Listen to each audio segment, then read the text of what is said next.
আজকে আবার আমাদের রুকিয়া হলের মেয়েদের, ইডেনের মেয়েদের, আমাদের নারী শিক্ষার্থীদের উপর হামলা করা হয়েছে।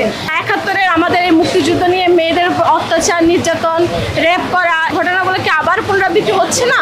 বিচার চাওয়ার তো অবশ্যই আছে। এখন ভিডিওগুলো দেখলেই তো চিহ্নিত করা সম্ভব যে কারা কারা এই কাজগুলো করেছে, কিন্তু আমার তো মনে হয় না যে এই মাটিতে, এই বাংলার মাটিতে এর বিচার আমরা পাবো।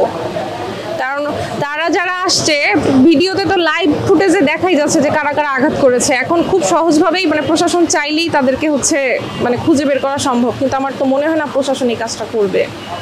তারপরে আমরা চেষ্টা করব, আমি সুস্থ হয়ে হয়তো বা চেষ্টা করবো আমার পরিবারের সঙ্গে কথা বলে যেটা মামলা করার জন্য, যেহেতু নাম বলতে পারবো না, হয়তো বা অজ্ঞাতনামা আসামিদেরকে নিয়ে মামলা করতে হবে। কারণ আঘাত নিজের উপর আসছে, আজকে আমার উপর আসছে, কালকে আমার সহযোদ্ধাদের উপর আসবে। তো এইটা তো আসলে দিনের পর দিন চলতে দেওয়া যায় না।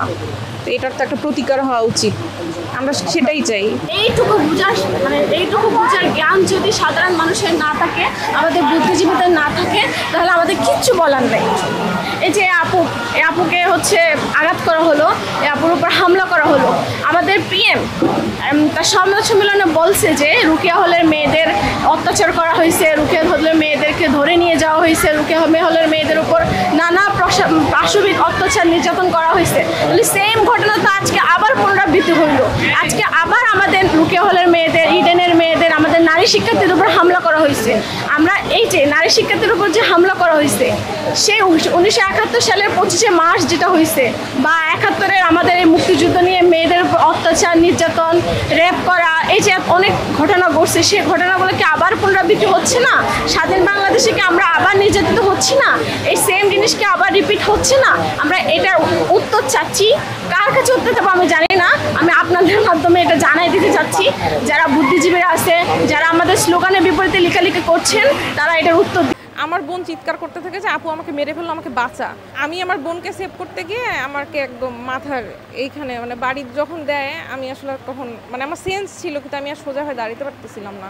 চাওয়া তো একটাই, আজকে মার খাইছি, কালকে সুস্থ হয়ে আবার কালকে যাব। কালকে আমি আবার যাব। যদি আজকে আমাকে রিলিজ করে দিত, আমি হয়তো আজকেই চলে যেতাম, কিন্তু যেহেতু আজকে সম্ভব না, কালকে রিলিজ করে দিলে, কালকে যদি আন্দোলন হয়, কালকে আমি আবার যাব। কারণ যে দাবির জন্য মার খেয়েছি, সেই দাবি তো আমি ছাড়বো না। আমার আব্বু আমাকে বারবার বলছে যে এই সব ছোটোখাটো বিষয় হইতেই থাকে, এগুলো কোনো বিষয় না। আমরা রাজু ভাস্কর্য থেকে পদযাত্রা করে ক্যাম্পাসটা প্রদক্ষিণ করার কথা ছিল। তো ওই সূত্রেই আমরা আসতে থাকি। আস্তে আস্তে আমরা যখন রেজিস্ট্রার বিল্ডিং পর্যন্ত আসি, তখন পর্যন্ত সব কিছু ঠিকঠাক ছিল। এরপরে যখন আমরা সূর্য সেন হলের ক্যান্টিনের ওইখানে যাই, ঠিক ওই সময়টাতেই একটা ভাইয়া আসতে থাকে, তার কান বেয়ে রক্ত পড়তে থাকে। তো ওই দৃশ্য দেখে একটা মেয়ে ওখানে সেন্সলেস হয়ে পড়ে যায়। তো ঠিক সেম টাইম ওই পাশ থেকে একদম বৃষ্টির মতো ইটের টুকরা ঢিল মারতে থাকে। তো যে মেয়েটা সেন্সলেস হয়ে পড়ে গেছে, আমরা ওকে তুলতে যাই, অন্যরা সবাই পালায় যায়। এখন ওই মেয়েকে তুলতে গেছি, আমাদের পিঠের উপর সমানে ইটের টুকরা এসে পড়তেছে। তো ওইখানে আমরা 3 জন ছিলাম, আমি, আমার ছোট বোন আর একটা ভাইয়া ছিল। তো ওই মেয়েটাকে ওই ভাইয়াটা কোলে নিয়ে আমাকে বলতেছিল যে আপু আপনি পালায় যান, কিন্তু ভাইয়াটা একা একা তুলতে পারতেছিল না ওই মেয়েটাকে। তো তখন আমিও ওই মেয়েটাকে কোনো রকমের ধরে যাই, কিন্তু এত বেশি পিঠের মধ্যে পড়তেছিল আর সোজা হয়ে যে দাঁড়াবো ওই ইয়েটা ছিল না। পরে ওই ভাইয়াটা মেয়েটাকে নিয়ে আগায় যে আমি এক জায়গায় বসে পড়ি, যে আমার পক্ষে হাঁটা সম্ভবই হচ্ছে না। পরে আমার বোন আমাকে নিয়ে বলে যে আপু এখানে থাকিস না, এখানে থাকলে মরে যাবি। পরে ও আমাকে নিয়ে ভিসি চত্বরের মেইন রোড পার হয়ে ওই পাশে আমরা যাই। তো ওখানে একটা বাস দাঁড় করানো ছিল। তা আমাদের যারা অন্য ছিল কোটা আন্দোলনের, তো ওই ভাইয়ারা বলে যে আপু আপনারা এখানে নিরাপদে আশ্রয় নেন, ওই দাঁড়ানো বাসটার পেছনে। আমরা সেখানে তখন গিয়ে আশ্রয় নেই। আমাদের দুই পাশে ছিল ভাইয়ারা, আমরা মেয়েরা ছিলাম মাঝখানে।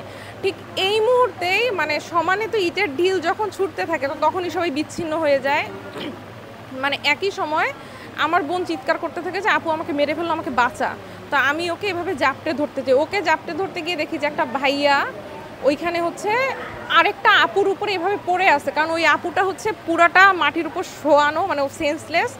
ওই আপুটাকে মারতেছিল, তাকে বাঁচানোর জন্য ওই ভাইয়াটা ওই আপুর গায়ের উপর পড়ছে। সেই ভাইয়াটার রক্তই যে আমার গায়ের উপর লেগে আছে। সেই ভাইয়াটাকে পুরা মাথা তার থেতলে গেছে বলা যায় ওই অবস্থায়। তো আমি আমার বোনকে সেভ করতে গিয়ে আমাকে একদম মাথার এইখানে বাড়ির যখন দেয়, আমি আসলে তখন আমার সেন্স ছিল, কিন্তু আমি আর সোজা হয়ে দাঁড়াতে পারতেছিলাম না। পরে অন্য ভাইয়ারা যখন বারবার রিকোয়েস্ট করতেছিল যে ভাই আমাদেরকে মারেন, আপুদেরকে কিছু করেন না, আপুদেরকে ছেড়ে দেন, আপুদেরকে কিছু করেন না, কিন্তু ওরা শোনে নাই। ওরা হচ্ছে ওই সমান তালে মারতেছিল। তো আমাকে যে দুইটা ভাইয়া রেস্কিউ করছে, আমি সোজা হয়ে দাঁড়াতে পারতেছিলাম না। ওরা আমাকে কোনো রকমের পাজা কোলে নিয়ে উল্টা পাশে ছেঁচড়ে আমাকে হচ্ছে নিরাপদে নিয়ে যাওয়ার চেষ্টা করতেছিল। ওই ভাইয়া দুইটাকেও মানে সমানে মারতেছিল। আপনি ভিডিও দেখলে দেখবেন যে ওইখানে ওই ভাইয়াগুলো কাঁদতেছিল রীতিমতো যে আপুকে কিছু করেন না। ওই ভাইয়াগুলোকে মানে এমনভাবে মারছে, তো ওরা হাঁটতে পারতেছিল না, কিন্তু কোনো রকমে আমাকে টেনে যখন নিয়ে গেছে, তো ঢাকা ভার্সিটি ক্লাবের ওখানে নিয়ে যাওয়ার পরে অনেক রিকোয়েস্ট করে ওদের গেট খোলাইছে। ওরা গেট লক করা ছিল, গেট খোলানোর পরে ওখানে আমাকে ঢোকাইছে। তো তখন হচ্ছে আমার খুব শ্বাসকষ্ট হচ্ছিল, আমি মানে আমার সেন্সও ছিল না। তো ওই মুহূর্তে দেখলাম যে ওই ভাইয়া দুইটা হাঁটু ভেঙে বসে পড়ছে, মানে ওনাদেরও আর দাঁড়ানোর কোনো অবস্থা নেই। এই অবস্থায় আমার যখন একটু সেন্স ফিরছে, তো তখন হচ্ছে ঢাকা ভার্সিটির একজন প্রফেসর, মানে নাম জানি না, উনি এসে মানে উনি আসলে একটু খুব মানে চেষ্টা করছে আমাদেরকে মানে হেল্প করার। তো উনি হচ্ছে একটা রিক্সা ডেকে আমাদেরকে ওখানে উঠাই দিয়ে উনি পেছন পেছন এসে আমাদেরকে মানে ঢাকা মেডিকেল পর্যন্ত নিয়ে আসে। কিন্তু আসলে ওই রিক্সায় ওঠার পরেই আমি আসলে সেন্স হারাই ফেলে, আমার প্রচণ্ড শ্বাসকষ্ট হচ্ছিল তখন। চাওয়া তো একটাই, আজকে মার খাইছি, কালকে সুস্থ হয়ে আবার কালকে যাব। কালকে আমি আবার যাব। যদি আজকে আমাকে রিলিজ করে দিত আমি হয়তো আজকেই চলে যেতাম, কিন্তু যেহেতু আজকে সম্ভব না, কালকে রিলিজ করে দিলে, কালকে যদি আন্দোলন হয়, কালকে আমি আবার যাব। কারণ যে দাবির জন্য মার খেয়েছি সেই দাবি তো আমি ছাড়বো না, সেই দাবি তো আমি কোনোভাবেই ছাড়বো না। দরকার হলে রক্ত দিয়ে মানে নিজেকে সব শেষ করে দিব, কিন্তু আমি তো এই দাবি ছাড়বো না। কালকে আমি আবার যাব।